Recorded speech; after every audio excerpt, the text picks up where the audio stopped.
The rain came down in sheets, a cold, relentless torrent that soaked through my coat, my shoes, my very soul.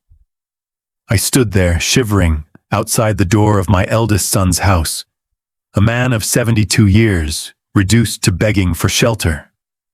All I wanted was a warm meal, a dry place to rest my weary bones, maybe a blanket to wrap around my trembling shoulders. I knocked, my knuckles raw against the wood, hoping for a flicker of kindness from the boy I'd raised, the boy I'd given everything for. The door creaked open, and there he is. David, my firstborn, 40 years old, with a face hardened by years of ambition and a heart I barely recognized. His eyes met mine, cold and unyielding, like a stranger's. "Father," he said, his voice flat, "I cannot take you in. You will have to manage on your own." Before I could speak, before I could plead, the door slammed shut. The sound echoed in my chest, louder than the storm around me. I stood there, drenched, the weight of rejection heavier than the rain. My own son, my flesh and blood, had turned me away as if I were nothing more than a beggar. But what David did not know, what he could not have imagined, was that years later, he would find himself standing in the rain, knocking on my door, begging for the same mercy he had denied me. My name is Thomas Miller, and this is my story. A tale of sacrifice, betrayal, and the kind of love that endures even when it is trampled underfoot. I was born in a small town, in a house my father built with his own hands.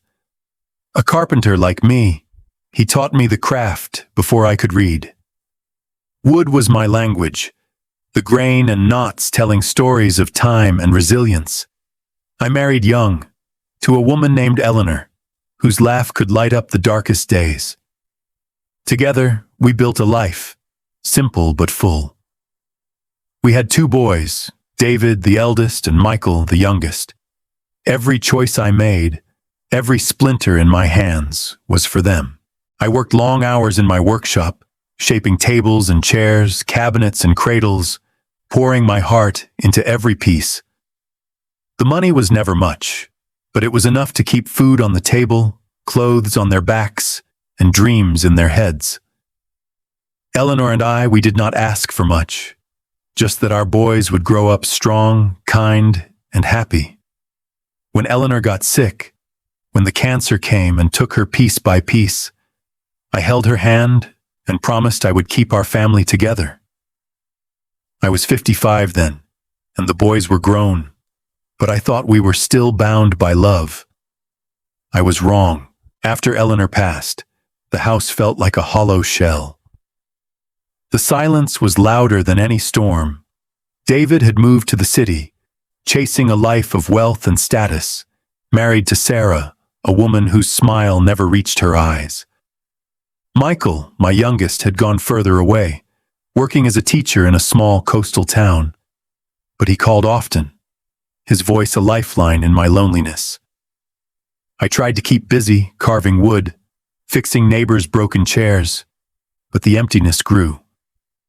I missed my wife. I missed my boys. I thought maybe, just maybe, I could find a home with David. He had a big house, a family of his own.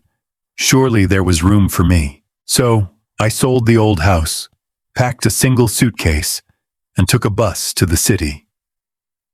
I did not tell David I was coming. I thought the surprise would warm his heart. I imagined him opening the door, his face lighting up, saying, "Father, why did you not tell me? Come in, stay as long as you like." Foolish dreams, I know now. When I arrived, it was late and the rain was already falling. I stood outside his house, a grand thing with tall windows and a manicured lawn, so different from the creaky home where I had raised him. I knocked, my heart pounding with hope. You know what happened next. That closed door, those cold words. They cut deeper than any saw I had ever wielded. I stood there under the awning, watching the warm glow of lights inside. I could hear laughter, the clink of dishes, the life I was no longer part of. My knees buckled, and I sank to the ground, the rain pooling around me. I thought of Eleanor, how she would have wept to see her son turn away his own father. I thought of Michael, wondering if he too would one day forget me. And I thought of myself, a man who had given everything, only to be left with nothing. But this is not just a story of loss. It is a story of what comes after, of the strength you find when the world turns its back on you, of the fire that burns even in an old man's heart. I did not know it then, as I sat shivering in the rain, but that moment was only the beginning. Years later, David would come to me, broken and desperate, and I would face a choice: to give him the same cruelty he had shown me, or to show him what it means to be a father. I hope this story is reaching you, wherever you are, stirring something in your heart. Are you listening from a quiet room, or maybe on a commute, lost in thought? Please take a moment to share where you are in the comments below. Your words mean more than you know.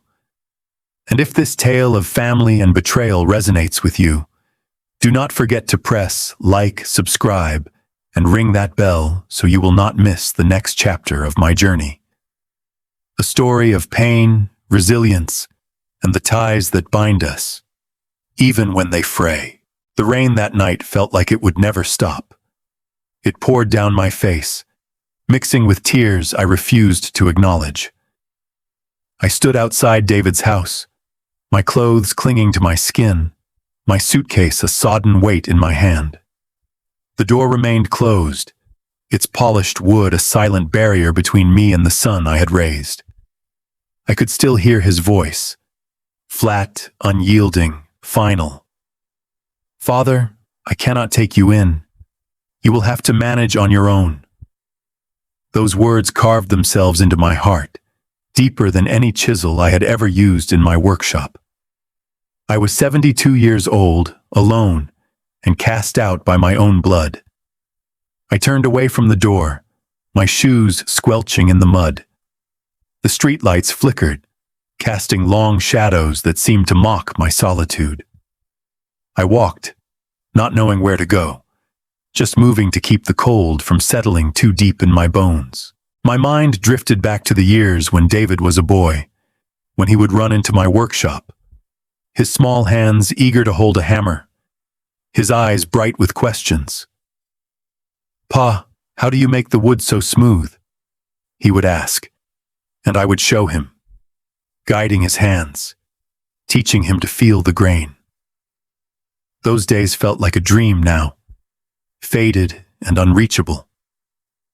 I had come to the city hoping to find a home with David, to ease the ache of Eleanor's absence. She had been gone 5 years, and the loneliness was a weight I could no longer bear alone. I had sold our old house, the one where we had raised our boys, where every scratch on the floor told a story. I thought David would understand. He had a big house, a wife, 2 children of his own. Surely there was a corner for me, a spare room where I could rest my head and be near family. But I was wrong. So terribly wrong. David and Sarah had made their decision long before I knocked on their door.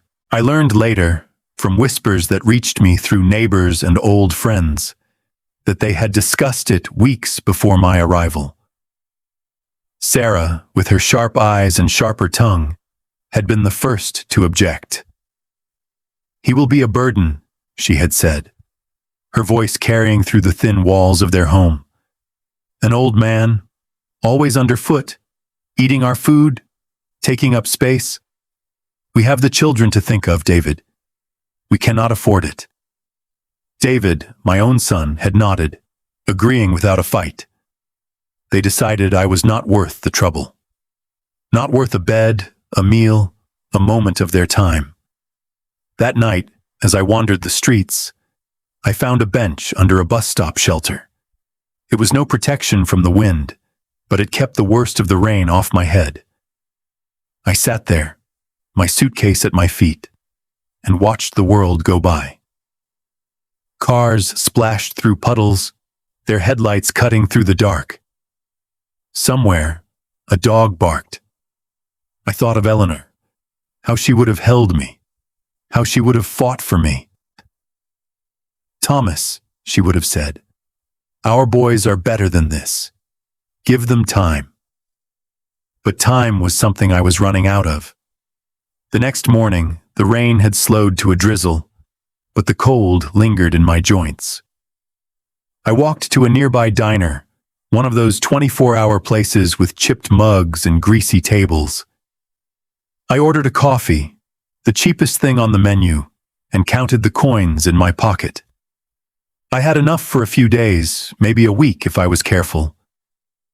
The waitress, a woman with tired eyes and a kind smile, refilled my cup without charging me. "Rough night, huh?" she said, glancing at my damp clothes. I nodded, too ashamed to tell her the truth, that my own son had turned me away. Days turned into weeks. I found a cheap motel on the edge of the city, a place where the walls were thin and the air smelled of stale smoke. I paid by the day, stretching my savings as far as they would go. I tried calling David, hoping he might have softened, but the phone rang unanswered. Once, Sarah picked up. "Thomas," she said, her voice clipped. "We told you. We cannot help. You need to figure this out on your own." She hung up before I could respond. I sat on the lumpy motel bed, staring at the phone, wondering how my family had become strangers. I thought of Michael, my youngest, living far away in that small coastal town. He called when he could, his voice warm but strained with worry. "Pa, why don't you come here?" he said once.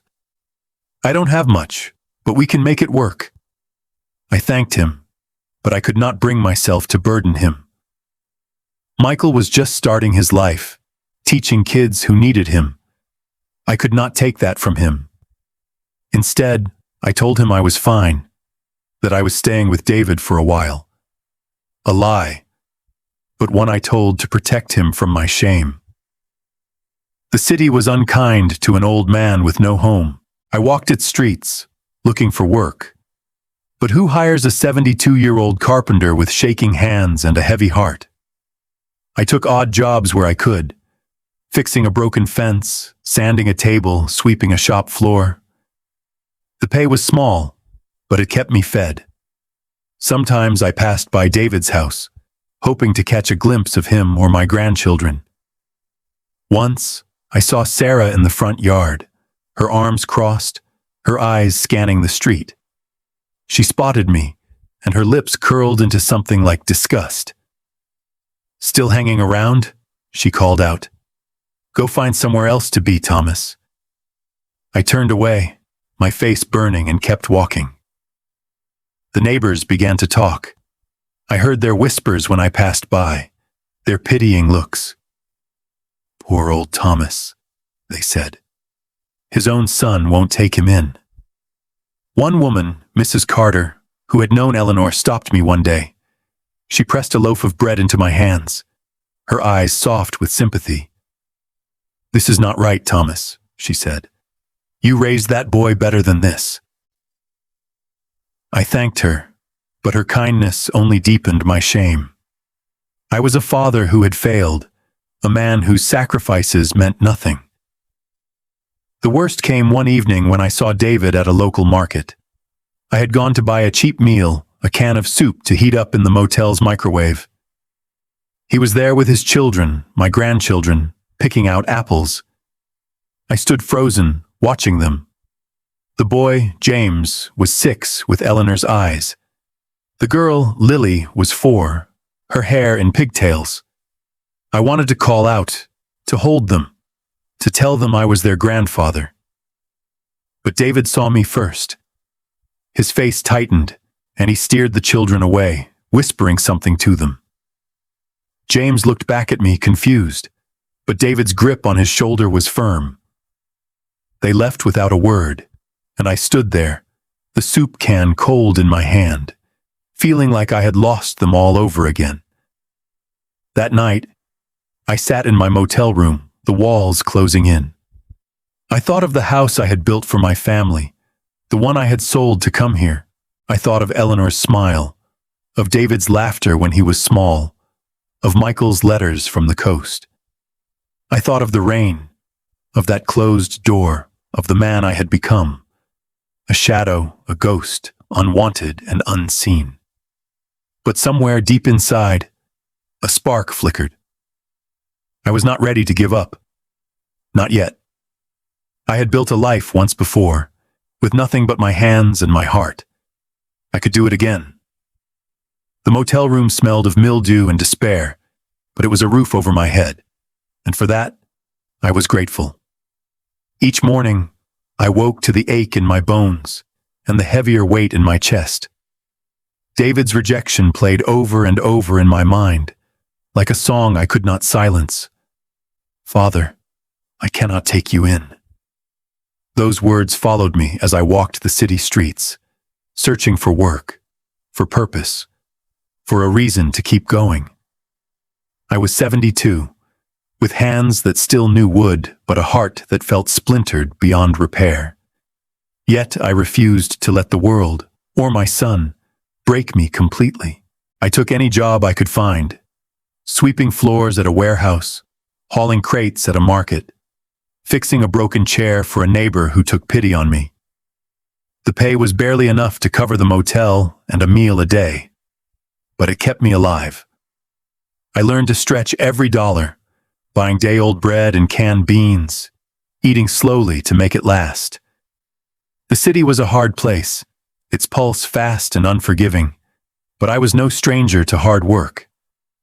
I had built a home once, raised 2 boys, buried a wife. I could survive this.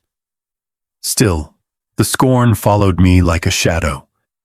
Sarah's voice was the loudest, sharp and cutting, even when she was not there. I heard through Mrs. Carter, the kind neighbor who sometimes slipped me a plate of leftovers, that Sarah spoke of me with contempt. That old man, she had said at a neighborhood gathering, her voice loud enough to carry. He will probably die out there on the streets. He should have planned better. The words stung, not just for their cruelty, but because they came from the woman my son had chosen, the mother of my grandchildren. I wondered if David agreed with her, if he nodded along as she dismissed me, or if he felt even a flicker of guilt. The neighbor's pity was almost as hard to bear. Mrs. Carter tried to be kind, but others looked at me with a mix of sympathy and judgment. Poor Thomas, they would whisper, thinking I could not hear. His own son turned him out. What kind of family does that? I wanted to shout that I was not poor, not broken, not a man to be pitied. But I kept my head down, my hands busy and my heart guarded. I had learned long ago that pride could not fill an empty stomach. One day, I found a small carpentry job through a man named Henry, who ran a hardware store a few blocks from the motel. He needed shelves built for his shop. Nothing fancy, just sturdy wood to hold tools and paint cans. I spent a week on those shelves, measuring and cutting, sanding until the wood was smooth as glass. My hands, though slower than they used to be, still knew the work. When I finished, Henry clapped me on the shoulder. "Good work, Thomas," he said, pressing a few extra dollars into my hand. "You ever need more? You come back." It was the first time in months anyone had spoken to me like I was more than a burden. That job gave me an idea. I had my tools, packed in that old suitcase I carried from David's doorstep. They were worn but sharp, the handles molded to my grip from years of use. I started small, offering to fix broken furniture for people in the neighborhood. A wobbly table here, a cracked chair there. Word spread slowly, and soon I had a steady trickle of work. It was not much, but it was mine.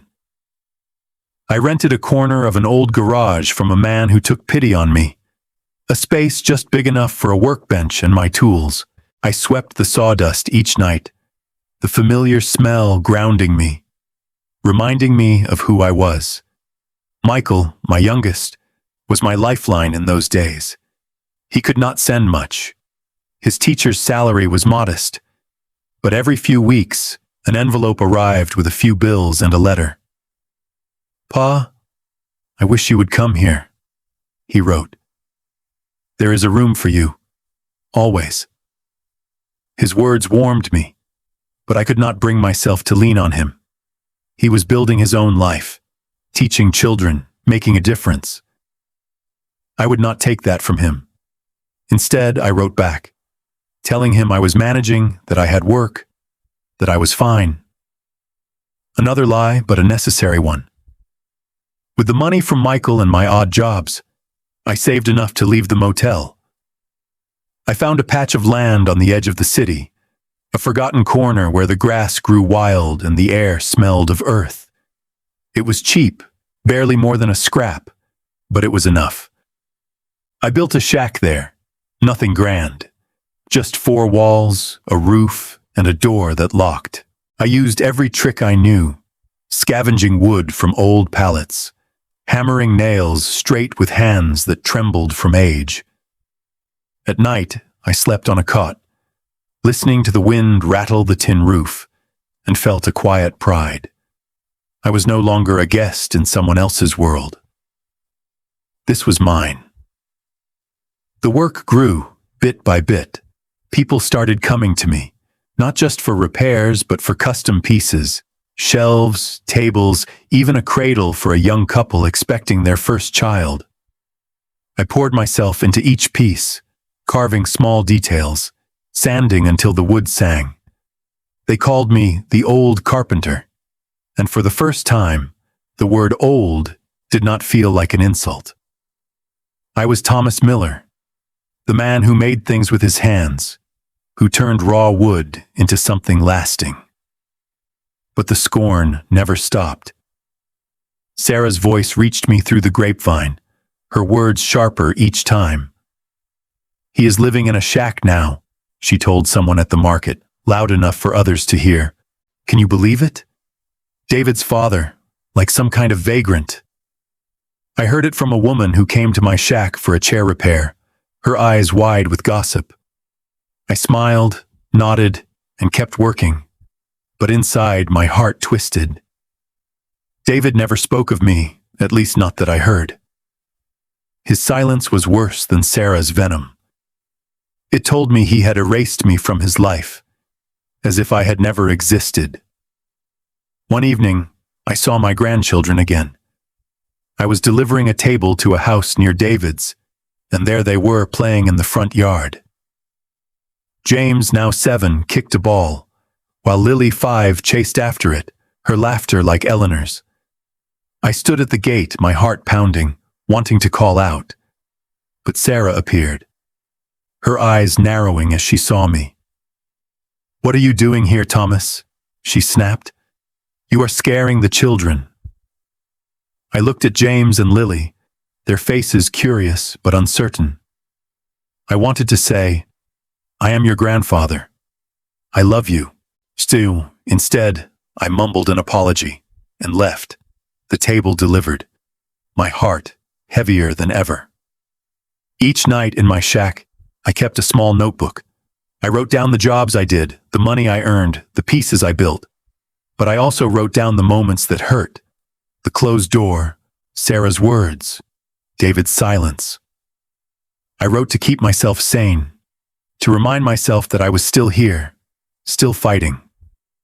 I wrote about the hope I held on to, fragile but stubborn, that one day my family might see me again, not as a burden, but as a father, a grandfather, a man.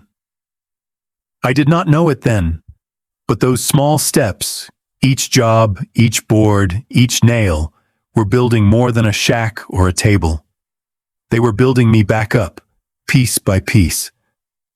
And they were leading me toward a day when the rain would fall again, and the tables would turn in ways I could never have imagined. The shack I called home was humble, but it was mine. Each morning, I woke to the creak of its wooden walls and the faint smell of sawdust that clung to everything. My hands, though gnarled and slower than they once were, found purpose again. The work I did, carving tables, crafting chairs, building shelves, began to spread beyond the neighborhood. People came from across the city, drawn by word of mouth about the old carpenter who made wood come alive. They did not see a man cast out by his son. They saw an artist, a craftsman, someone who poured his soul into every piece. And slowly, that work changed everything. It started small. A local cafe owner, a wiry man named Paul, asked me to build a set of tables for his shop. He had heard about me from Henry at the hardware store. "I want something unique, Thomas," Paul said, his eyes bright with ideas.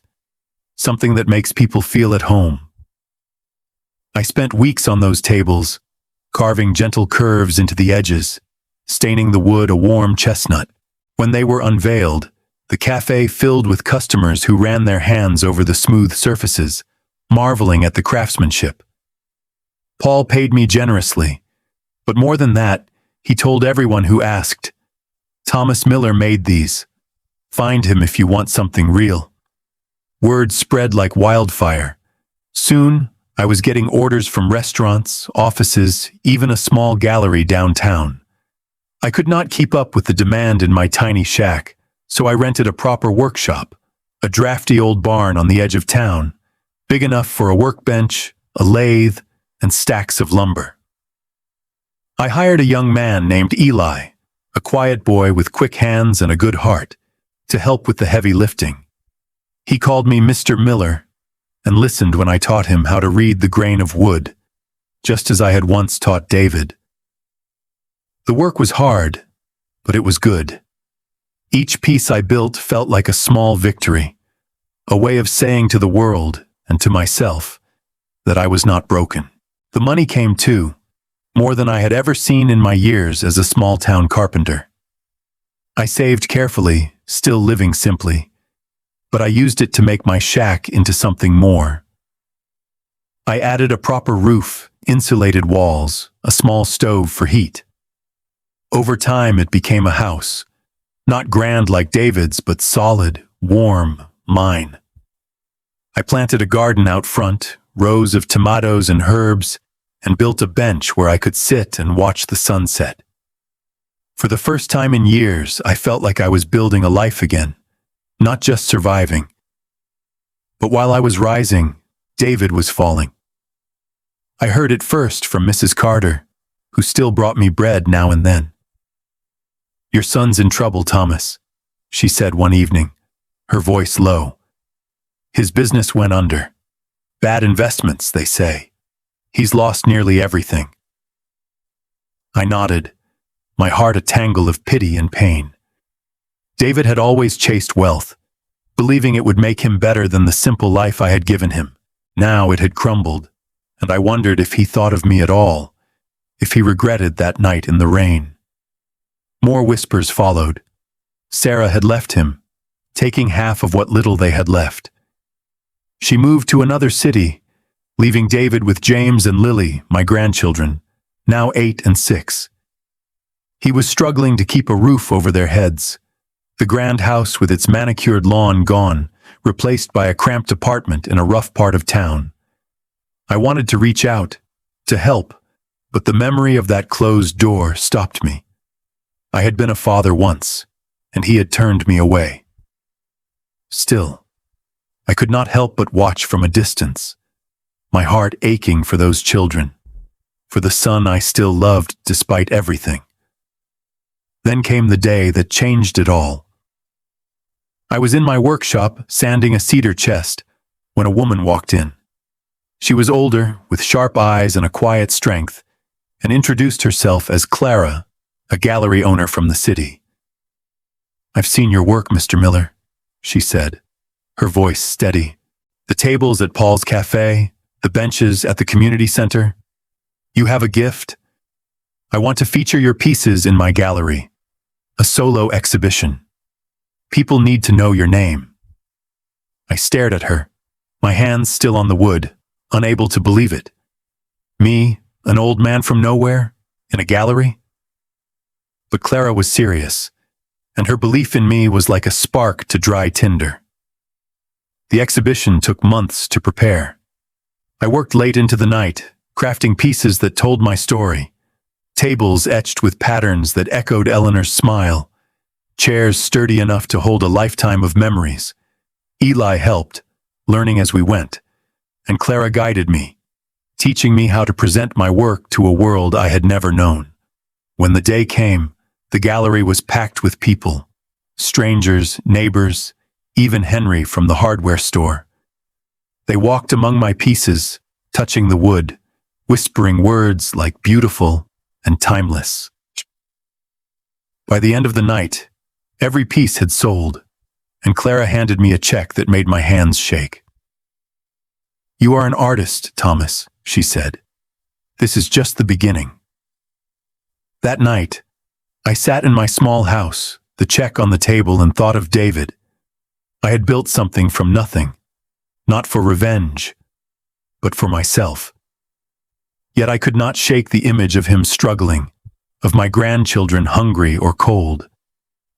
I wondered if he knew about my success, if he cared. I wrote to Michael, telling him about the exhibition, and he called me, his voice thick with pride. "Pa, you did it," he said. "I knew you could." He promised to visit soon, and I held on to that promise like a lifeline. Then, one evening, as the rain began to fall again, I heard a knock at my door. I opened it, and there was David, drenched, shivering, his face gaunt with desperation. Behind him stood James and Lily, their small faces pale, their clothes too thin for the cold. "Father," David said, his voice breaking, "I have nowhere else to go. Please let us in." The rain poured down, just as it had that night years ago when I stood outside his door. I looked at him, at the children, and felt the weight of that moment, the choice between bitterness and grace. I stepped back, holding the door open. "Come in," I said, my voice steady. "Get out of the rain." As they stepped inside, I saw the surprise in David's eyes, the way he looked at my home, at the life I had built without him. I did not know what would come next, but in that moment, I knew I had found something stronger than betrayal. My own resilience, my own heart, still beating, still open, despite it all. The rain battered the roof of my small house, a relentless drumbeat that echoed the night I had stood outside David's door, forsaken. Now here he was, my eldest son, standing in my doorway, soaked to the bone, his eyes hollow with defeat. Behind him, James and Lily huddled close, their thin jackets no match for the storm. David's voice trembled as he spoke, barely above a whisper. "Father, I have nowhere else to go. Please let us in."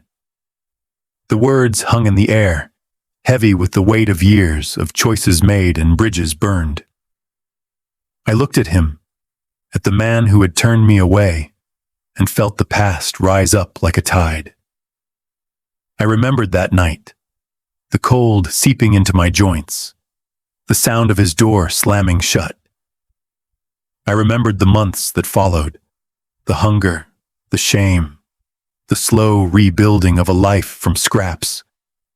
My hands tightened on the doorframe, the wood smooth under my fingers, a reminder of all I had created since then. Part of me wanted to close the door, to let him feel the sting of rejection as I had. But then I looked at James and Lily, their small faces pinched with cold, and I knew I could not. They were my grandchildren, Eleanor's grandchildren, and no matter what David had done, they were innocent. "Hi, come in," I said, stepping back.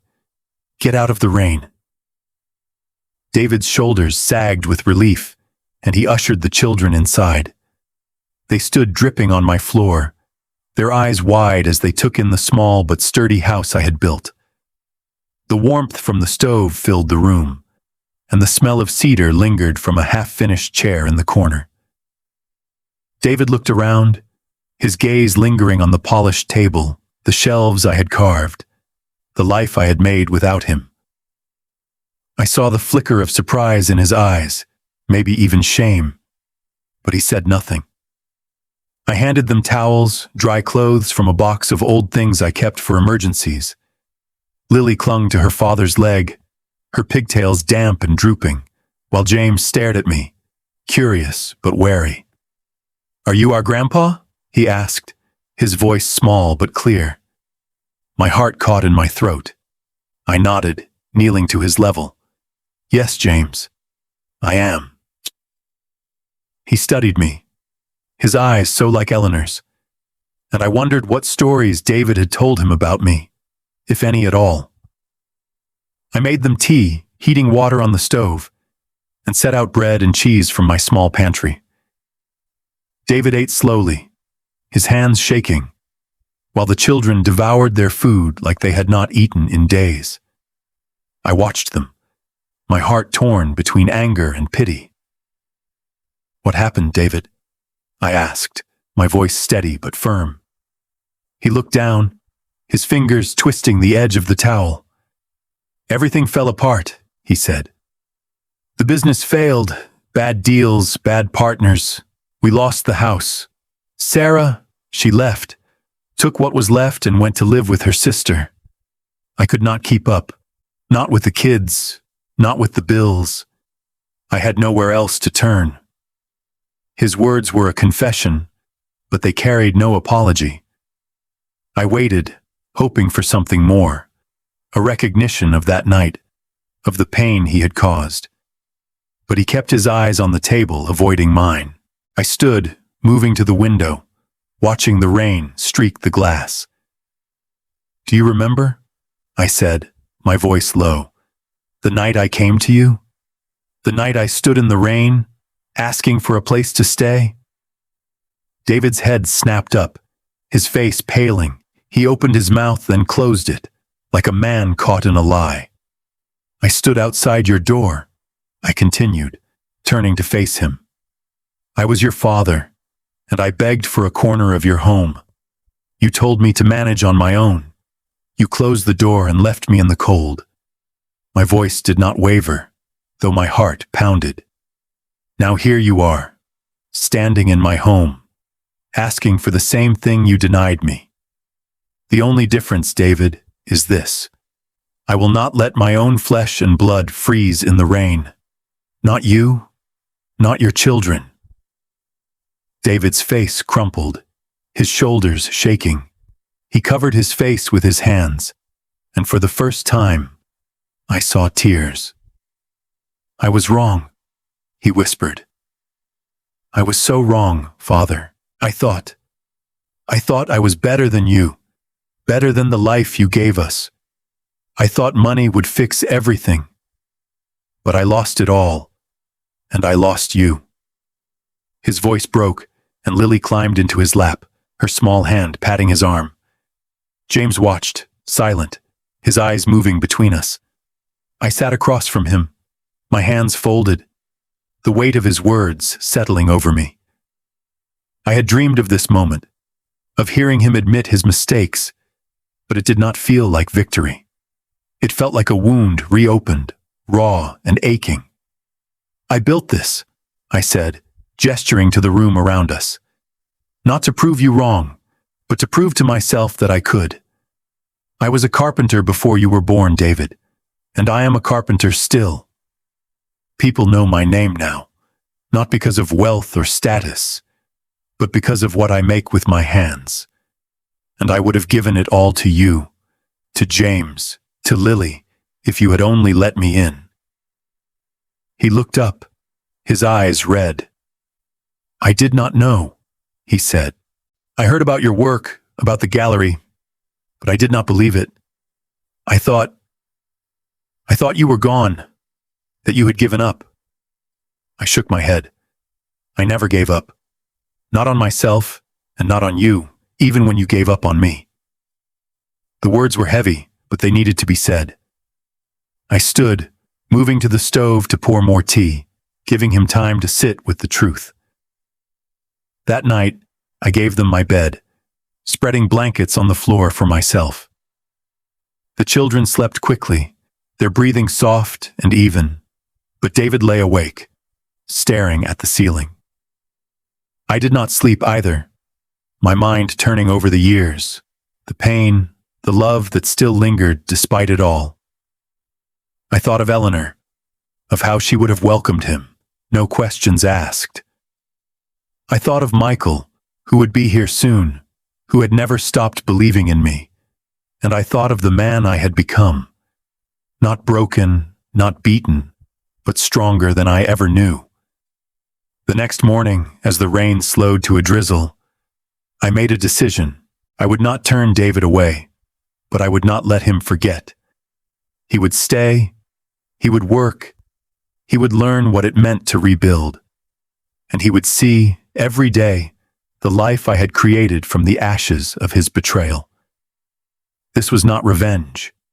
It was truth, laid bare, in the warmth of a home I had built with my own hands. The morning after David and the children arrived, I woke to the soft patter of rain on the roof, a sound that no longer carried the sting of rejection.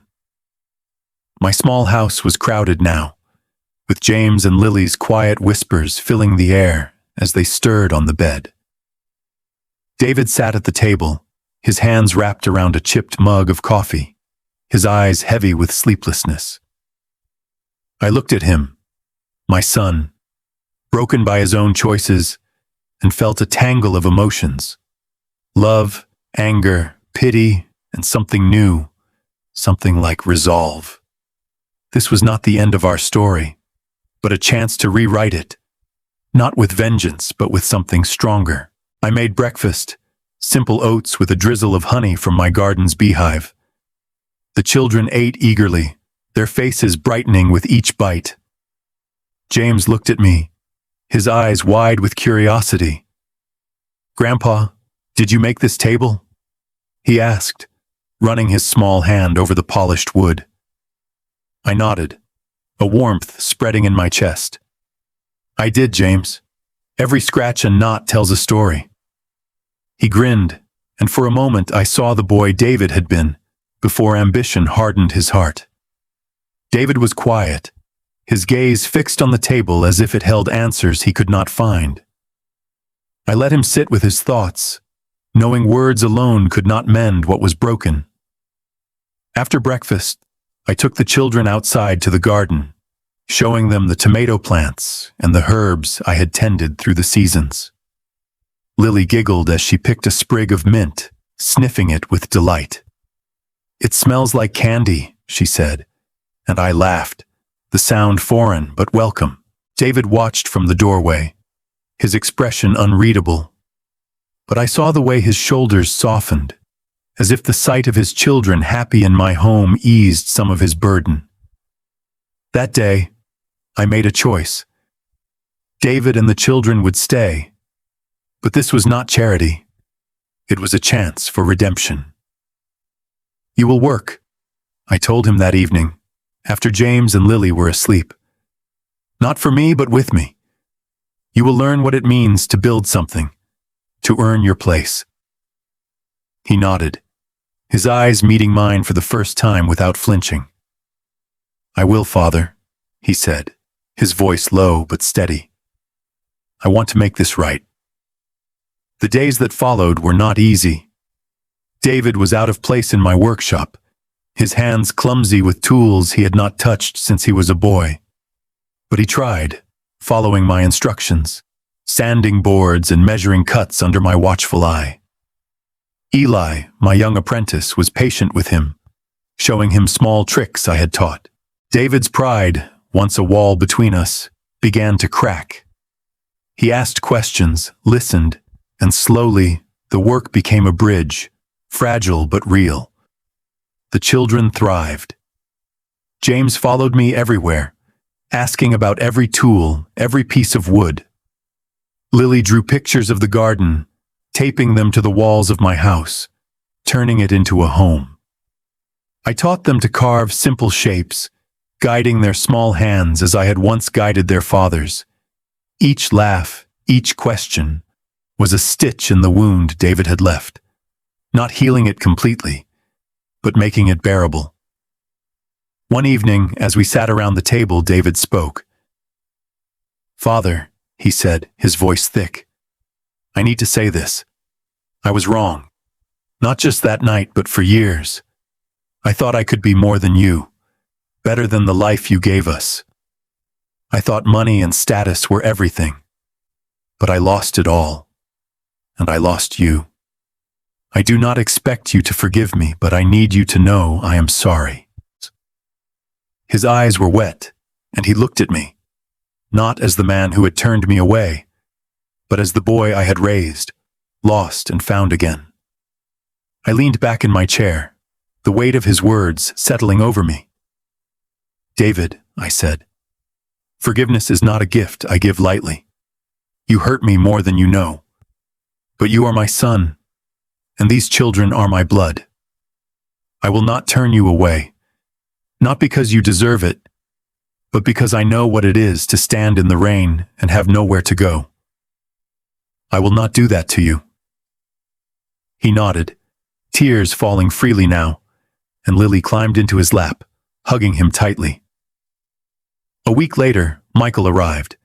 He stepped through the door, his teacher's satchel slung over his shoulder, his face lighting up when he saw me. "Pa," he said, pulling me into a hug. "You did it. You built all this." He looked around, at the house, the garden, the life I had made, and I saw pride in his eyes, the kind that fills a father's heart. When he saw David, his smile faded, but he embraced his brother, a gesture of peace, if not full reconciliation. The children ran to him, calling Uncle Michael, and the room filled with their laughter. We sat together that night, a family fractured but mending. The wounds were still there, raw and deep, but they were no longer bleeding.